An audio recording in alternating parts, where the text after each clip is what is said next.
Bonjour à tous, aujourd'hui je vais vous montrer comment programmer vos touches de gaming, c'est-à-dire de créer des macros dans les touches de gaming.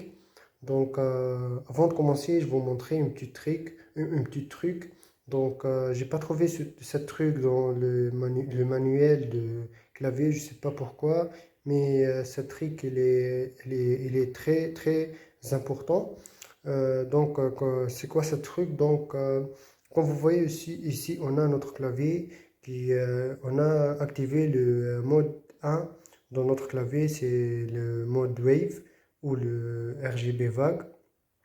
Comme vous voyez ici, on a notre couleur qui s'allume en mode vague. Donc, euh, le truc, c'est quoi? Le truc, c'est de modifier la vitesse de changement de couleur dans le clavier.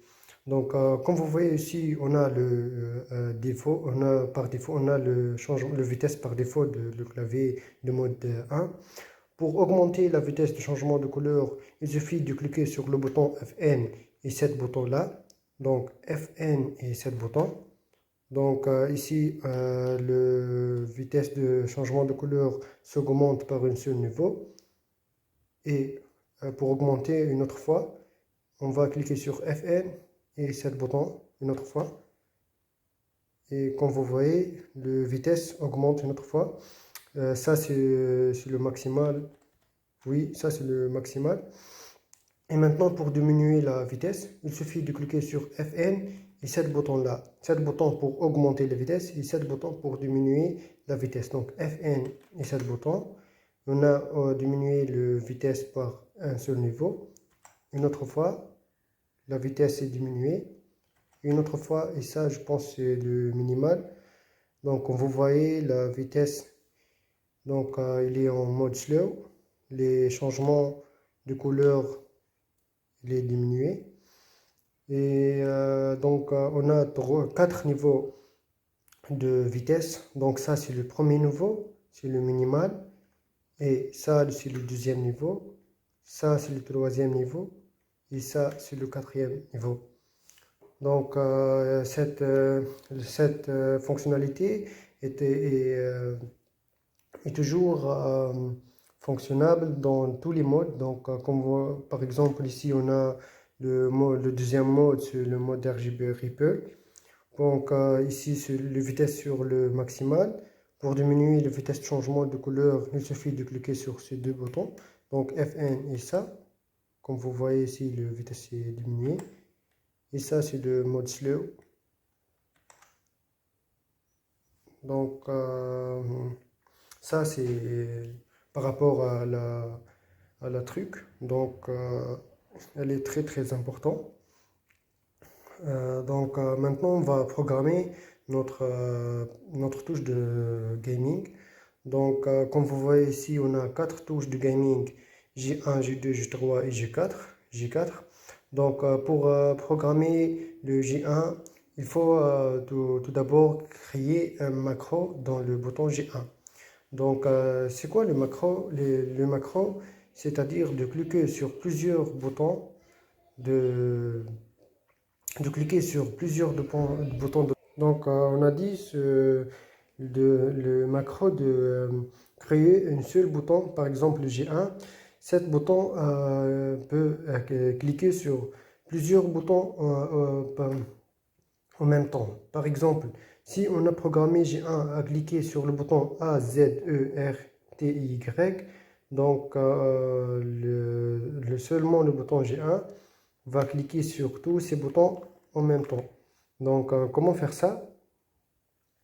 Euh, donc, euh, Tout d'abord, on va sélectionner le bouton qu'on va programmer. Par exemple, ici, je veux utiliser le bouton G1. Donc, je clique sur le bouton G1. Puis, je veux lancer l'enregistrement de bouton. Pour faire ça, il faut choisir le bouton Fn et le bouton imprime écran ou imprime écran système. Comme vous voyez ici, on a le bouton d'enregistrement Sigle Note. Le clavier maintenant il est dans le bouton d'enregistrement. On va par exemple choisir le bouton, je sais pas, A, Z, E, R, T, Y. Donc maintenant, pour finir l'enregistrement, il suffit de cliquer sur le bouton G1 une autre fois. Donc, et voilà, le, le bouton d'enregistrement s'éteint. C'est-à-dire, on a fini notre enregistrement et le programme G1, il est fonctionnable.